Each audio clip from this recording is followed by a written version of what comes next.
name's Katherine Barner, host of Cat's Cadenza, and I'm at Modest Music Festival. And right now, Briana Marela joins me on this lovely playset here outside of Slice and Biscuit. How are you doing today? Good, thanks, Catherine.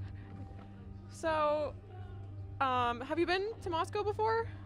I've been here once before. I felt lucky enough to get in touch with Nate at Humble Burger, and he set up a show for me there, and it was amazing. We played with this band Sun Locust, and a local band, and me and my bandmate Joel. And yeah, it was so fun. I just love being here. My bandmate Joel grew up in Pullman. Oh, okay. So super homecoming. Familiar. Yeah. For him. He used to come to Moscow for all like the cool music shows back when he was a kid and stuff, and so it's cool to like be in the place where he kind of like came of age in like the music scene. So can you tell us a little bit about your music and yourself and how you got into becoming a musician? Yeah, ever since I was a kid, I've just always loved to sing. Definitely just always been really interested in music, and started writing songs in middle school on like acoustic guitar. And then when I went to undergrad for college, I learned about electronic music, and I got really into doing like synthesis and sequencing on the computer, and my music has kind of just kept evolving ever since then. And you're currently in San Francisco doing graduate program, correct? Yes, I just started a grad program at Mills College for an MFA in electronic music. And how do you think that the graduate degree and everything you've learned in school has helped you as a musician? So much. I think I'm just always getting new skills and new ideas, and something I've even been focusing on at grad school so far is just this idea of using sensors more for performance and getting away from maybe like always just having the equipment like being right next to me. Like this idea of being able to perform and creating more like magic for the audience is something I am looking forward to doing. So how would you say your songwriting process has matured over the years?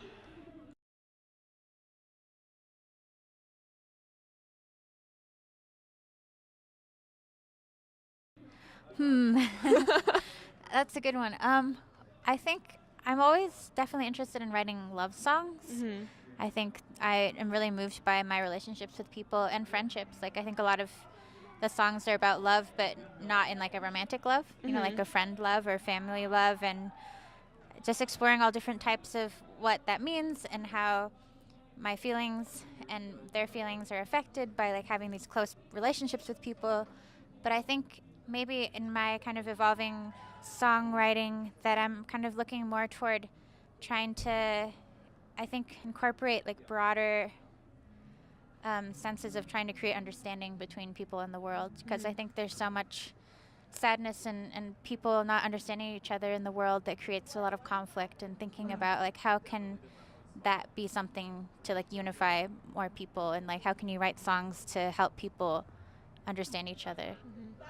You definitely hone in on that in your latest album, Call It Love.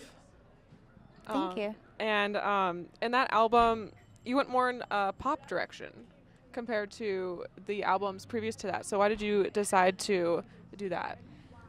Because I've always had a soft spot in my heart for pop music. I love catchy melodies, and to dance is really fun. So it was just something fun I wanted to try. I think a newer album than this one won't maybe be as poppy, but it was just a really fun thing to explore, and I'll never be able to get away completely from pop music. I'll probably end up making more pop songs at some point. But. Well, they're always fun. Who are some of your favorite artists to listen to? I've always been, since like late high school, been obsessed with Björk. I love Björk. I love how she mixes kind of this like avant-garde pop feel, you know, into kind of catchy and like beautiful melodies. In terms of other pop musicians, I love Mariah Carey, of course. I love someone who has like a really amazing vocal range. But lately, I've been really into this woman, Kelly Lee Owens. And I also like this other person, Caitlin Aurelia Smith. There's some really amazing artists. Cool. Well, I'm really interested in hearing about your experiences with Radiolab, because you recently wrote a song for that podcast, correct? I did, yeah. So could you tell us a little bit about that? Yeah, I was actually really lucky. The person who used to do radio at my old label, Jaguar, she put me in touch with people at Radiolab, and Radiolab was like, hey, we're doing this project about artists writing songs about constitutional amendments. We would love to have Briana do it if she's down to write a song about an amendment. And I was like, whoa, writing a song about an amendment, like how would I do that? That sounds hard. But I thought about it a lot and ended up picking the Fourth Amendment. And I wrote a song that's kind of about the Fourth Amendment, but it's also a parallel of dealing with consent, like in romantic relationships. And because I feel like, I want to come from a place that I like feel inspired to write about, which is like coming from love or like trust. And I think a lot of the Fourth Amendment is coming from this idea of having trust and consent from the government in terms of like them searching your home or like going through your stuff or like taking people or property. So. Yep. So what can your fans expect from you in the near future? I'm almost done with a new album, and I'm actually already even working on an album beyond that too. Wow. But I'm going to be looking for a new label. It's kind of the thing I'm going to be doing. It's been really fun to work with Jaguar, but I think maybe it's time to move on and try something different and hopefully be going on more tours and releasing albums. So cool. Awesome. And where can the audience find your music and connect with you? I am on Bandcamp and Spotify, and yeah, you can find some videos of me on YouTube from some KEXP sessions I've done, and yeah, definitely listen to that Radiolab More Perfect podcast.